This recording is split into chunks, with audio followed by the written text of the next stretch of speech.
All right, now I'm back. Hope you guys enjoyed that minute of graphics, apparently. But it seems like my audio is back. You guys hear me? You guys see me? Boston Celtics get the win.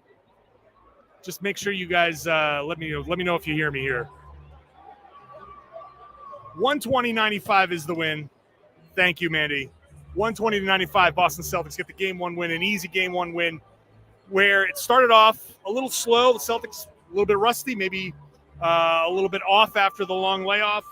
But here we are, 32 points from Jaylen Brown, who started off cooking 15 first quarter points. Then Derrick White took over, 25 points for him. So combined 57 points for those two.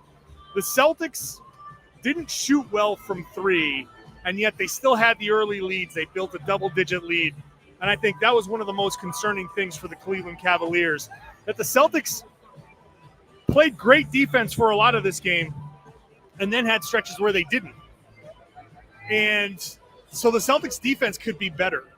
The Celtics offense didn't look great for the majority. I wouldn't say the majority of this. Celtics offense didn't look great in this game, but they got great performances from Derrick White and Jaylen Brown. And the offense could be better. Jason Tatum offensively didn't look great. A little too much ISO, a little too much matchup hunting. Wasn't as fluid as he could have been.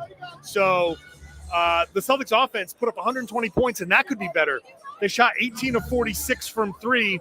They had a big second half from three. The shooting could have been better. So I think the big story from this game is the Celtics didn't play their best game, and they put up a 25-point win, which is not great for the Cavaliers.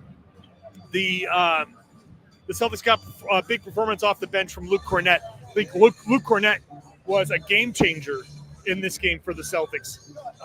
He had a couple of block shots. His defense was great. He had a couple of assists, some really nice looks in the short roll, facilitating there, rebounding well. So, look, this is how the Boston Celtics offense is supposed to go. It's supposed to be in the playoffs. If Tatum isn't his best and Holiday isn't his best, then Jaylen Brown becomes the aggressive initiator. Derrick White chips in. Joe Mazzulla likes to say that success looks different every night, and this time the success looked like Jaylen Brown playing awesome. His best game of the playoffs for sure. It looked like Derrick White going 7 of 12 from three on a night where the Celtics didn't shoot particularly well overall. He was amazing, hot. Jaylen was 4 of 6. Defensively, they did the job they were supposed to do on Darius Garland. 14 points, 6 of 15 shooting, 2 of 8 from three. He was a non-factor in this game. And to me, that's the key defensively to this for the Celtics.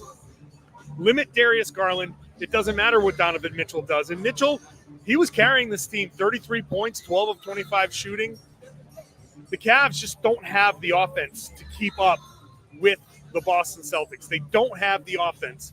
If Mitchell doesn't get any help, and 17 from Mobley isn't quite help, 14 from Garland isn't quite help, 11 from Okoro is an outlier performance. They're going to get they're not going to get 3 of 8 shooting from him. He might not hit 3 3-pointers the rest of this series. And he was hot early, keeping this close.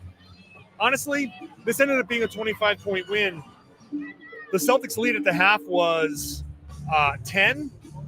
Peyton Pritchard was 1 of 6 on wide-open 3-pointers. And Okoro hit 3 3-pointers that he wouldn't normally hit. So the halftime lead could have been 20 points. This could have been much, much worse for the Cavs. They put up 42 3-pointers. That's what they're supposed to do. They almost matched the Celtics in 3-point attempts.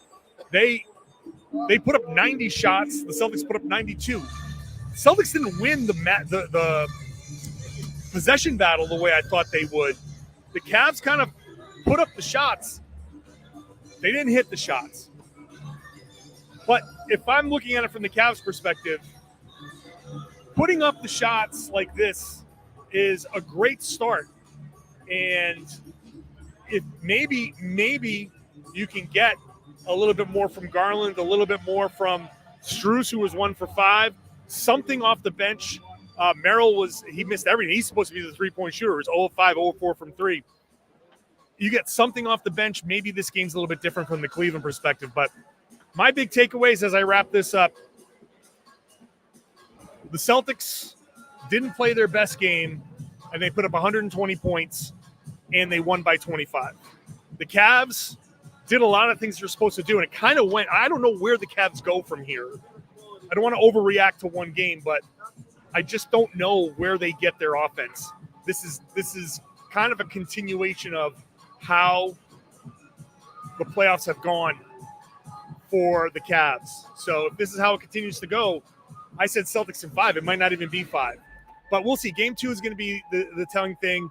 The Celtics were, they let up in Game 2 against Miami. So if they do that again, who knows? Maybe the Cavs can steal one here. But I don't see it. I don't see it in the Cavs from this performance. And it's going to be interesting to see if anybody can step up. I'm going to have a full podcast, a real podcast, coming up later on after I go talk to all the guys in the back, Joe Mazzulla, all the players. So make sure you stick around for the Locked On Celtics podcast later on. Thank you to everybody in the Locked On Celtics channel, the Locked On NBA channel, the Locked On Sports Today channel for this live stream. And I will be back here with the Celtics Locked On Celtics podcast in a little bit. Thanks, everybody.